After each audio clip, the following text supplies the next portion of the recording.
Lembrar, nessa época de verão, né, preciso protetor solar. Aliás, o protetor solar é preciso não só no verão, né, em todos os momentos do ano, mas a gente reforça sempre a mensagem do verão. E a Gegotuso tem uma promoção do fator 50, né, a R$ 12,99. Né, tudo Gotuso, lá que também é nosso ouvinte, Newton. Né? Aliás, a gente tem uma gama boa de ouvintes, né? E reforça o compromisso. O compromisso. E no Facebook, as pessoas estão nos assistindo ao vivo hoje, bastante pessoas conhecidas, algumas de fora de Pelotas, do Brasil todo, pessoas que nos acompanham há bastante tempo. Já não é possível dizer o nome de todas, porque é uma lista bastante grande. Uma lista boa.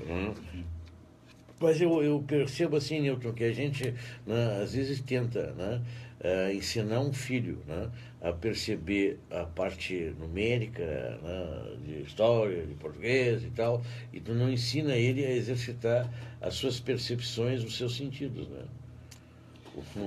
Apenas o falar, né, ou a maneira como ver, né, isso a gente aprende por si só.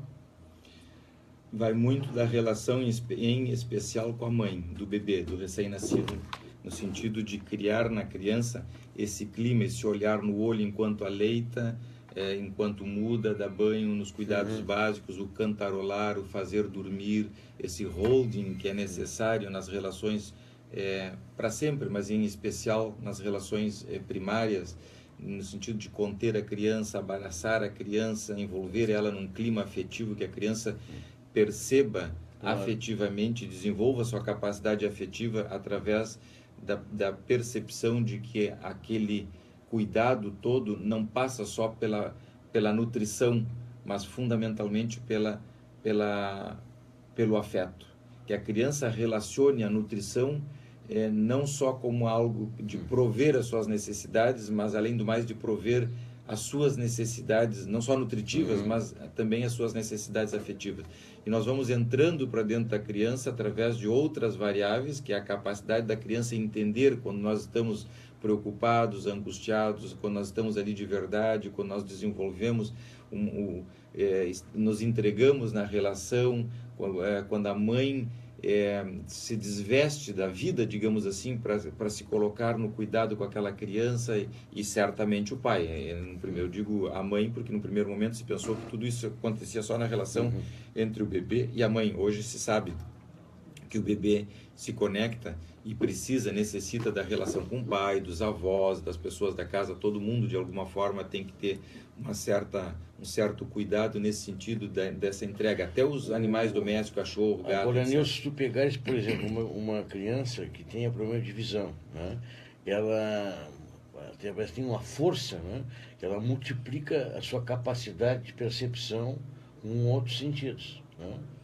Ela tem prioriza outras a necessidade dela, né, de exercitar o outro sentido, né, o sentido do tato. Né? Sim. Ela não tem a visão, mas ela exerce o tato, né? Com uma qualidade até no ler, assim né? Com o tato. Será que nós precisamos, né, ter necessidade para exercitar as outras maneiras de se relacionar com o mundo? Né? Então, voltamos ao princípio, vai depender de como essa criança foi desenvolvida. Se quando ela mamava no seio da mãe, estou dando exemplos da relação mãe-bebê, porque partimos do princípio, evidentemente isso tem que ser ao longo de toda a vida. Mas se essa criança, quando mamava no colo da mãe, se ela tinha contato, a pele dela tinha contato com a pele da mãe. Se era verão e a criança só de fraldinha podia se encostar no corpo da mãe e sentir, através da sua sensibilidade tátil, a presença da mãe. Se ela podia sentir o calor da mãe, se ela podia sentir a suavidade do seio da mãe no seu rosto. Ela tem que sentir. Nós temos que criar condições para que essa criança desenvolva suas capacidades. Todo mundo nasce com uma capacidade. A capacidade só vai se desenvolver se ela for acessada.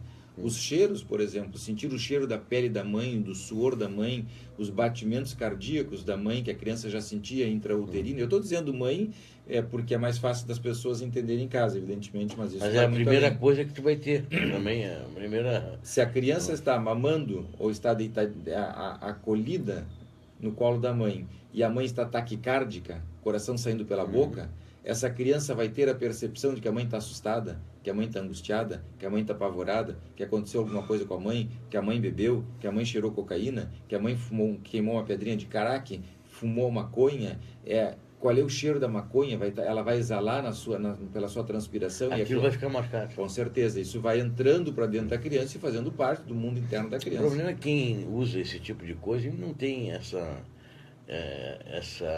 percepção, né? É outro departamento. A desgraça que ela vai fazer também para a criança. É outro departamento. Se os pais têm ou não a capacidade de perceberem que a criança não é uma pedra que vai se transformar em gente depois, como muitas pessoas pensam, que podem dizer, fazer, pouco se importar. Eu conheço pais, por exemplo, que transam com crianças recém-nascidas, às vezes até maiores, de 2, 3 aninhos de idade, na própria cama. E eles acham que porque a criança dormiu, eles podem transar e meio passar por cima da criança, inclusive transando, porque não vai acontecer nada. Não é? Já nem estou falando da presença da criança no quarto. Assim, tem bom, pais... Até abrimos aqui, fazemos uma separado. Né? Qual é a consequência, né, de uma criança acompanhar o sexo dos pais? Primeiro que ela não vai entender. Porque se ela pensa concretamente, a relação sexual vai ser vivida como uma briga. Um recém-nascido e uma criança pequenininha, quando vem os pais se rolando na cama... É uma briga. É uma briga. Primeiro, não é uma relação sexual. Então, essa imagem de pais que vai entrar para dentro dela, para fazer parte do modelo de amor de casal, vai ser um casal de pais brigados. Mas ela vai guardar isso na memória para Sim. quando for mais velha ela entender que aquilo não era uma briga? Racionalmente ela vai entender mais tarde que aquilo que ela imaginava que era uma briga não era uma briga, mas o modelo já entrou para dentro dela. O modelo de amor para ela vai ter um cunho de briga. Que depois nas escolhas, a partir da adolescência, nas escolhas de amor, vai ser necessário que tenha um certo cunho de briga. Aí nós vamos entender por que as pessoas se buscam, muitas vezes, prioritariamente nos aspectos negativos. É claro que essa criança de 1, 2 anos, ela não tem a plena compreensão, ela acha que é uma briga. Sim. Uma criança que tem a compreensão, ou um pouco de compreensão, e ela percebe, porque às vezes a criança, né, ela tem curiosidade de ver, né, os pais transando. Né? Sim.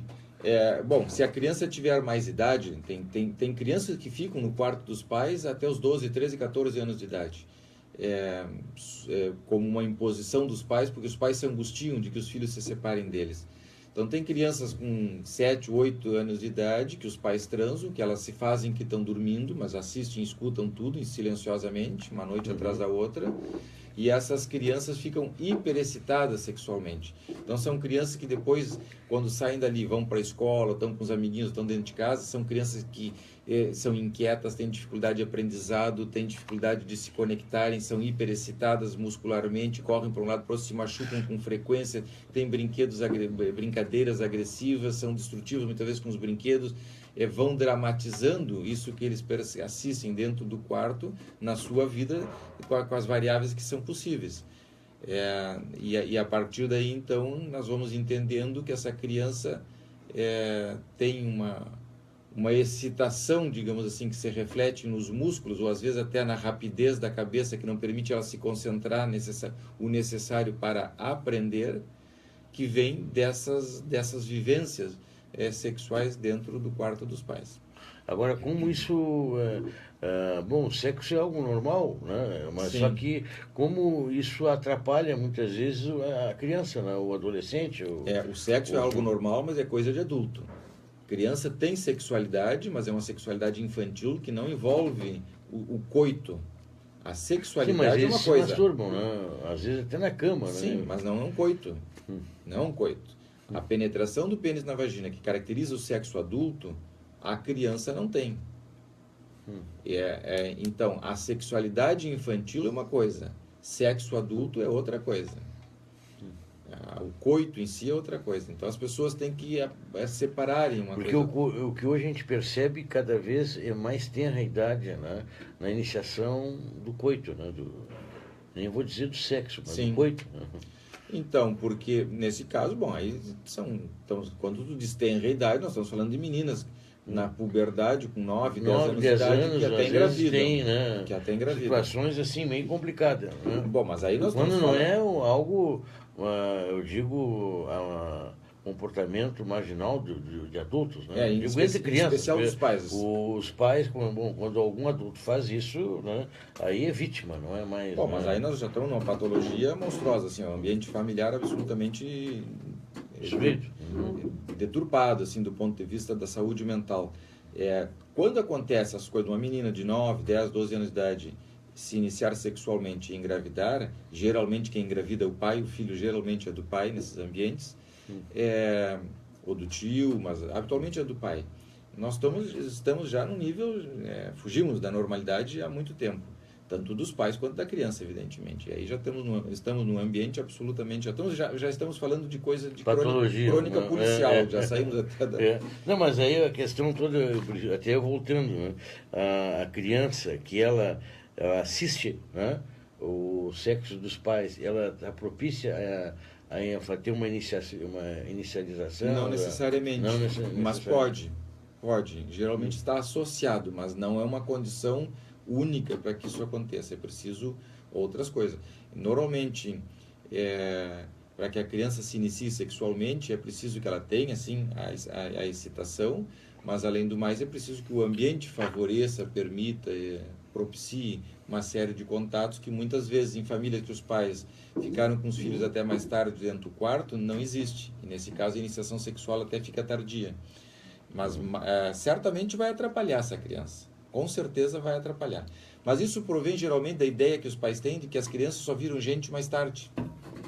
Que o ser humano não nasce gente. É muito comum na sociedade as pessoas pensarem que o ser humano só vira gente depois. Quando começa a entender, a simbolizar, a participar das conversas da família, aí então os pais começam a se esconder para falar algumas coisas, tem segredos familiares, não falam na frente das crianças, pedem para as crianças se retirarem para falarem alguns temas. A partir daí, então, os pais consideram que a criança virou gente, de uma hora para outra. Desse momento para trás, essa criança assistiu e participou de uma infinidade de coisas que não deveria, entre elas o sexo dos pais, porque os pais ignoraram a capacidade da criança ter uma compreensão, ainda que equivocada, porque um aparelho psíquico com informação não entende as coisas como um adulto entenderia. Então essa criança vai entender as coisas de forma equivocada, vai guardar na sua cabeça essas equivocações que vão fazer parte da neurose mais tarde, que vão determinar com que ela escolha pessoas equivocadas, profissões equivocadas, tome atitudes equivocadas na vida, que está baseada nessas equivocações que ela internalizou como se fossem normais e que fazem parte do modelo internalizado do cotidiano da família. Mas aí os pais têm uma ideia de que isso não é importante, que a criança não vai se formar assim. Que essas informações vão vão entrar para dentro da cabeça da criança.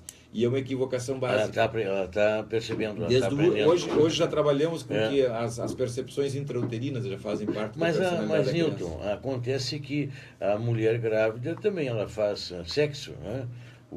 Até determinado momento. Sim. Né? E alguns recomendam, que é salutar, não há? É salutar. Né?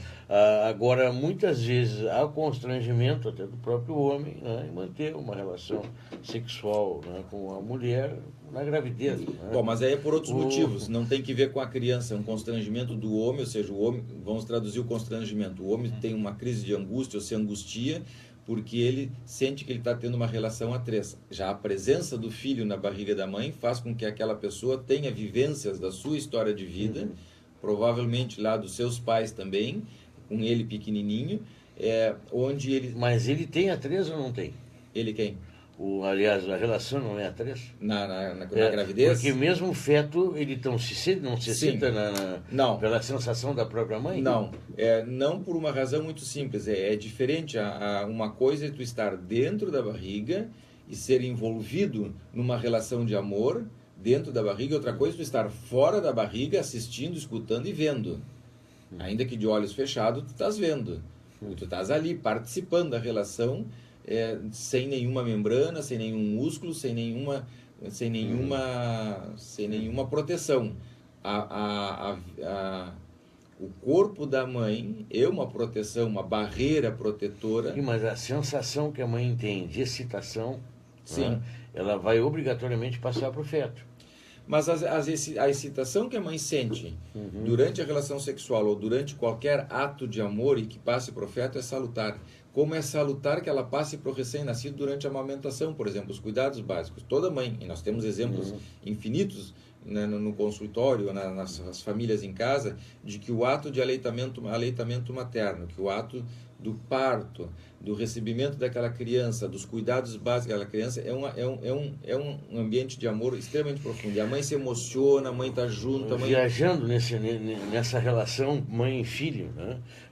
Mas às vezes é comum, né, a mãe perceber no amamentar que o filho se excitou. Sim. Né? E ela se excitar. Sim, é né? comum. Como ela pode conviver, né? E por que ela não consegue conter a sua excitação. Né? A criança é natural, que ela não tem nem como conter, eu acho, né, Newton? É da própria natureza. Né? E vale a pena tentar conter? Não vale a pena, faz parte. A sexualidade infantil de um recém-nascido passa por isso. Isso é sexualidade infantil. É a excitação que a criança sente nas suas zonas erógenas, no caso na boca, através do aleitamento materno.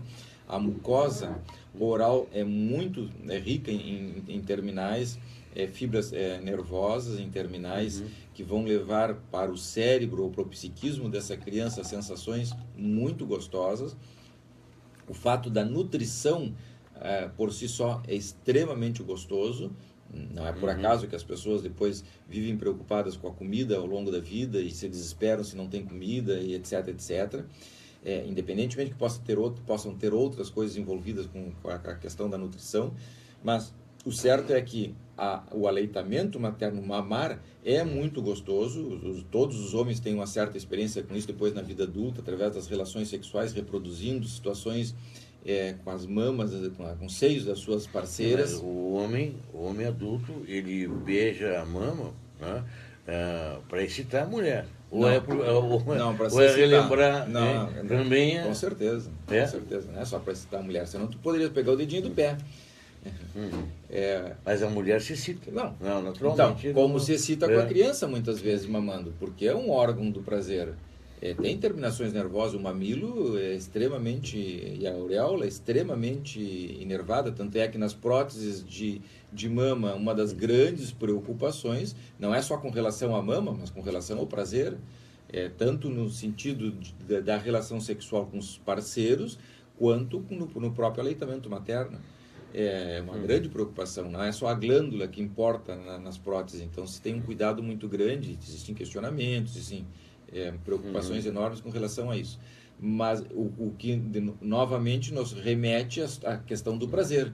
Então, o que é criticado? Se eu me dissesse, escolhe uma palavra para sintetizar tudo isso, para resumir esse tema todo, eu diria, a palavra se chama prazer. O que é criticado na nossa espécie? O prazer. Nós não podemos ter prazer, embora queiramos. Porque o prazer dá culpa. O prazer está associado com a crítica. O indivíduo que tem prazer, normalmente ele vai ter prazer, ainda que neuroticamente, ele vai ter prazer num setor da vida e logo depois ele vai perder no outro, ou vai tender a perder no outro. O normal seria que isso não acontecesse. Mas a neurose, de alguma forma, e todos nós somos neuróticos por definição, vai fazer com que o indivíduo ganhe um lado e perca no outro. Esse desequilíbrio, ou melhor, talvez até a palavra fosse a busca do equilíbrio entre o ganhar e perder, faz parte da neurose. Resumir-se na palavra prazer. Né? Sim. E a gente, nos nossos sonhos, nós fazemos as coisas para ter prazer. Né? Sim. Mas mesmo assim, quando tu tens o prazer, tu fica em dívida com o quê? Né? Então, bom, essa teoria, tu estás um pouco na teoria do Freud. Freud dizia que um sonho era uma realização do prazer, depois ele modificou com o passar dos anos, uma tentativa tal, de realização de satisfação, de realização de prazer, de desejo, né? de realização de desejo inconsciente e tal. Bom, mas tem um autor argentino, que era contemporâneo da época do Freud, inclusive se comunicou por cartas com Freud, que é o Dr. Ângelo Garma, que desenvolveu uma teoria sobre os sonhos, que depois ele até teve a oportunidade de enviar para o próprio Freud, que contrapunha um pouco. E a teoria do Dr. Garma era bem interessante, porque ele dizia que, na verdade, um sonho, A tentativa de realização de desejo no sonho, na verdade, era só um disfarce. No fundo, o sonho era uma repetição de uma situação traumática. O que os sonhos, na verdade, o que a gente faz psiquicamente durante o dormir é repetir situações que nós não resolvemos de forma adequada.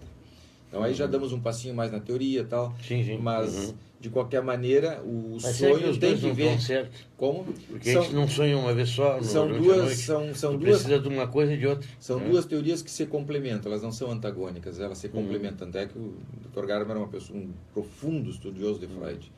E revisando a teoria de Freud, comparando com a clínica, ele concluiu ele complementou, digamos assim. Freud não gostou muito, não deu muita bola, mandou uma carta para ele de volta bem cordial, dizendo que tinha lido o artigo dele, embora em espanhol, de que ele tinha capacidade de ler, conseguia ler tranquilamente em espanhol, e não comentou, não teceu nenhuma consideração sobre a teoria do Dr. Garber, mas respondeu cordialmente. Essa carta está publicada.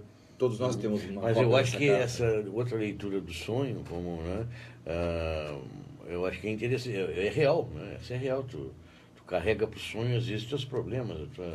Então, desejos e frustrações vão aparecendo ali, para dizer de uma forma grosseira. Mas essa dualidade, Nilton, não é da nossa vida? Nós não somos dualistas, o que nos remete novamente à questão do prazer. No psiquismo humano existe uma busca do prazer permanentemente.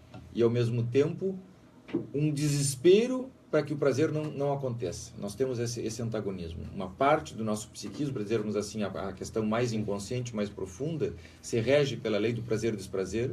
A tentativa permanentemente do inconsciente é de buscar descargas, digamos assim, que satisfaçam de alguma forma aquilo que está fechado a 7 chaves dentro da cabeça, porque uma outra parte julgou que não era adequado e que não era legal, porque despertava ansiedade ou angústia num determinado nível de funcionamento mental.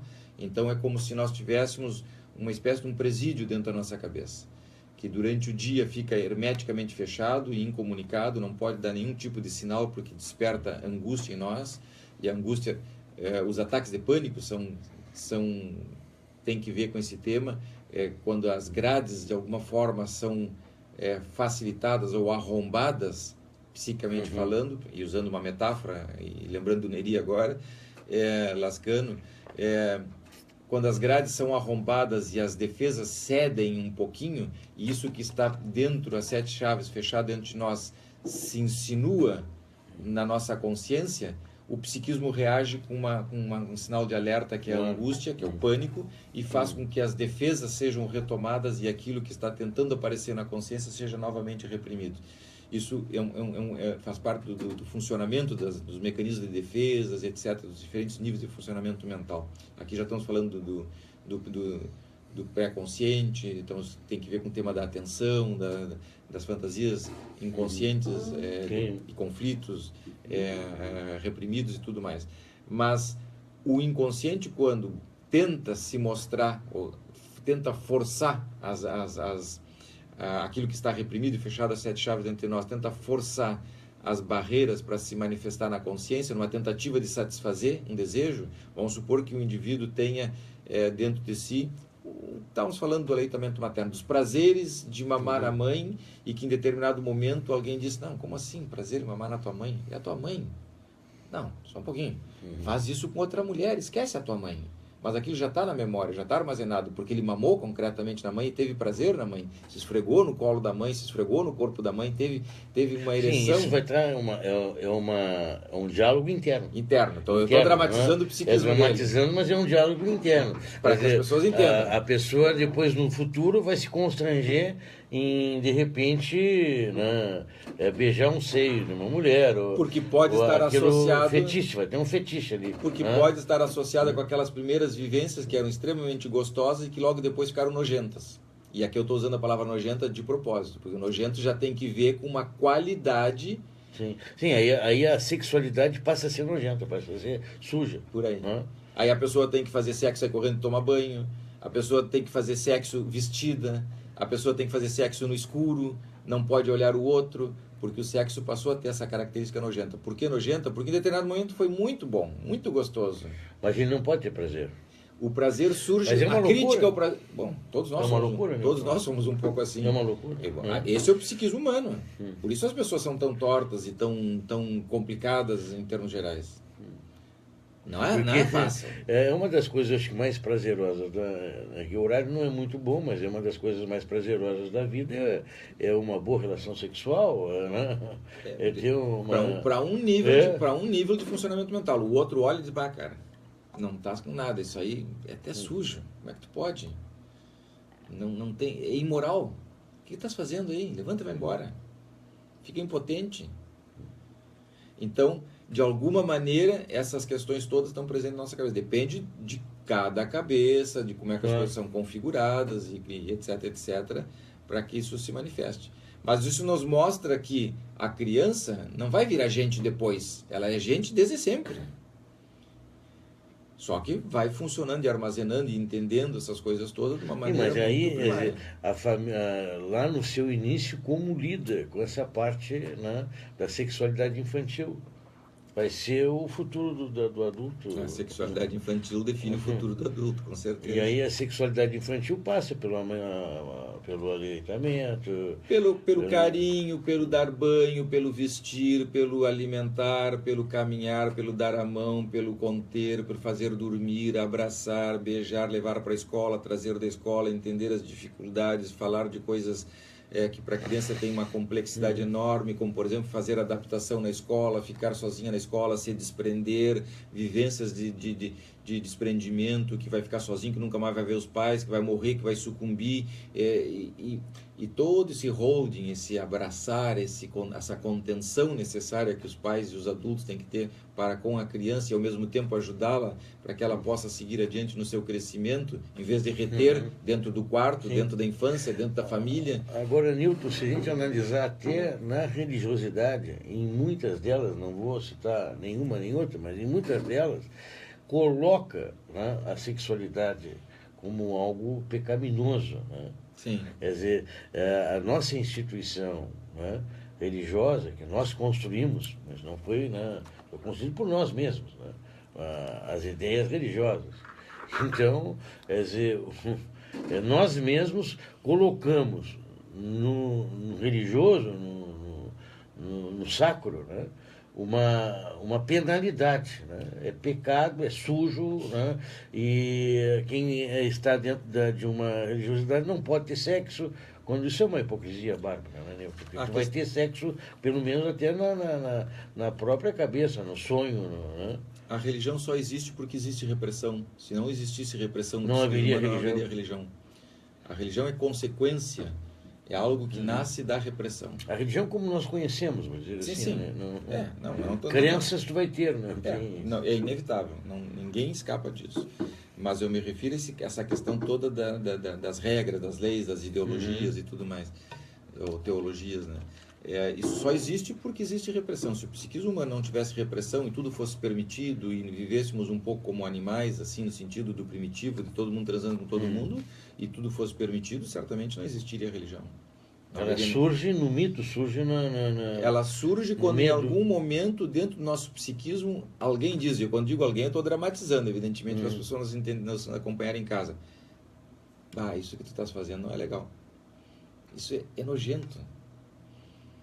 Como é que tu vais ter prazer com a tua mãe, justo com a tua mãe? Aí a repressão. Aí surge a repressão. Como é que tu vai ter prazer no teu corpo? Tu vai te tocar na frente das pessoas, uma menininha, um menininho de 2, 3 aninhos de idade, correndo pelas salas, tocando nos genitais. Ela vai precisar esquecer. Aí surge a repressão. Mas quando ela esquece, né, aquilo está dentro dela. Né?